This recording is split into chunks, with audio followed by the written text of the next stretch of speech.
राज ठाकरेजी आणि उद्धव ठाकरेजी यांनी केली। सुरुवातीला हेच स्पष्ट करतो की दोन भाऊ एकत्र आले तर आनंद आहे, अभिनंदन आहे, कौतुकास्पद आहे। दोन पक्ष एकत्र आले तर बरेच प्रश्न आहेत।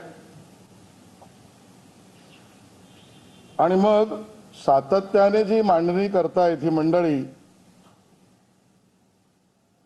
त्यांना आमचे काही प्रश्न आहेत, खडा सवाल आहे। विशेषतः वेगळे पक्ष झाले का?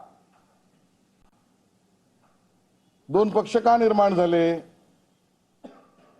याचं उत्तर मराठी माणूस राज ठाकरेजी आणि उद्धव ठाकरेजी तुमच्याकडनं विचारतोय।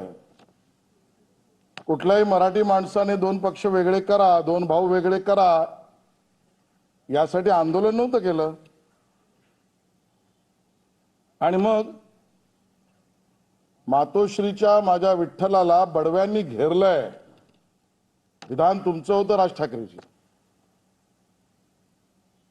तुम्ही म्हणाला होतात मातोश्रीच्या माझ्या विठ्ठलाला बडव्यांनी घेरलंय। कोण आहे बडवे?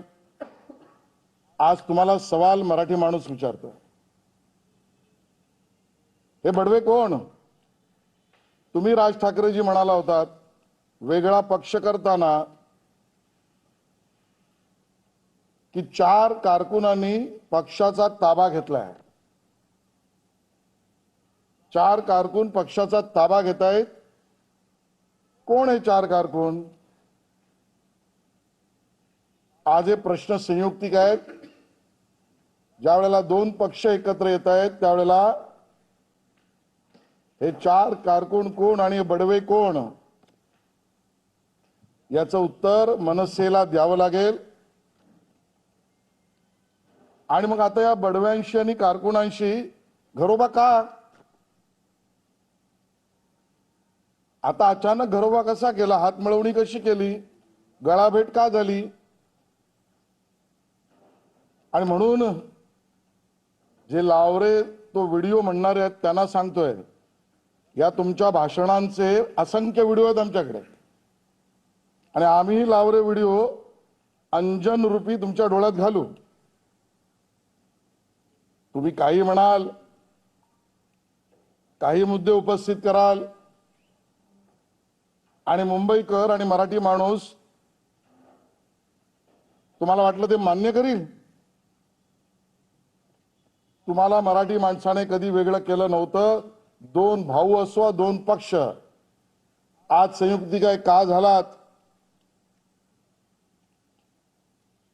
आणि मग ज्या वेळेला मुंबई आणि मुंबईकर आणि मराठी माणूस याने मतरूपी आशीर्वाद माननीय नरेंद्र मोदीजी, माननीय देवेंद्र फडणवीसजी, माननीय एकनाथ शिंदेजी यांच्या नेतृत्वाला मुंबईत दिलं, यांना कंप फुटायला लागला। आणि मग या भीतीपोटी घाबरलेल्या मनस्थितीत हे दोन पक्ष एकत्र येत आहेत, हे मुंबई जाणतो, मराठी माणूस जाणतो।